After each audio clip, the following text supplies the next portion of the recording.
I want to help you master the Thread Snips button on the PFAFF Creative icon too. Hi, I'm Sarah from sewingmastery.com, and we do tutorials on every page of the manual of many different sewing machines and different brands. So why is this so exciting for me? It actually is.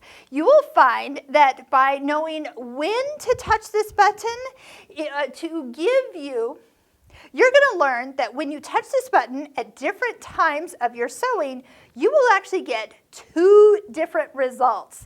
And when you master this, and it took me a second to go, oh, that's how it works, you will thank me later. So we're just on a normal straight stitch. We'll start there, and then I also want to show you what it does with a decorative stitch.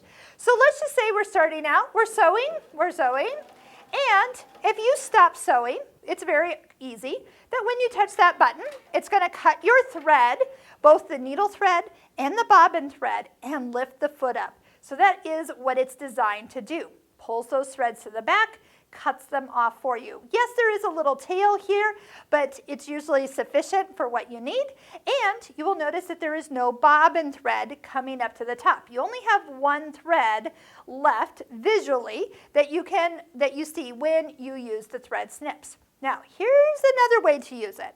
When you're sewing, okay, watch the needle, and I'll narrate. If I touch it while I'm sewing, I'm going to get a few extra locking stitches. Then it cuts the thread.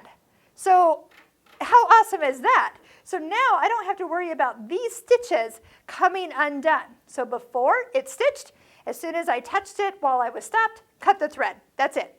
But here, when you touch it, you will find that when you touch it during sewing or while you're in motion, you will get a result that is locked. So I'm going to do this one more time. I've picked a decorative stitch, and this way you can actually see.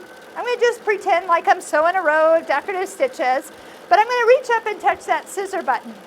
What it's going to do is it's going to finish the entire decorative stitch, lock it, and then cut it. So it doesn't just cut in the middle of the stitch. It actually, by touching it while I was sewing, it finished the pattern, then it cut. So here's the other option. So let me just explain why that's so exciting.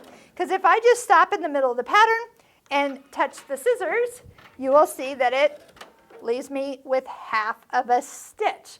Now, since we're here, and you might be thinking, oh, well, gosh, that's not bad, but what happens when I start again? It's going to pick up right where we left off on this stitch, like half of a, well, I guess it's the remaining half of what we stitched. So that is why there is a button right up here for Pattern Begin. When you touch it, you'll see that your stitch restarts, and we'll start back at the beginning, so you have a complete stitch on your next line. Touch that scissor button at the middle of your pattern. This is what I use when I do my stitch book. So all I do is I start a row to sew, and then as I get close to the end, I touch the scissors and then let it finish. And that's why all the stitches look nice and complete at the end of each row. So give that a try. Look at how it works so you can utilize it for the best way next time you sit down to sew.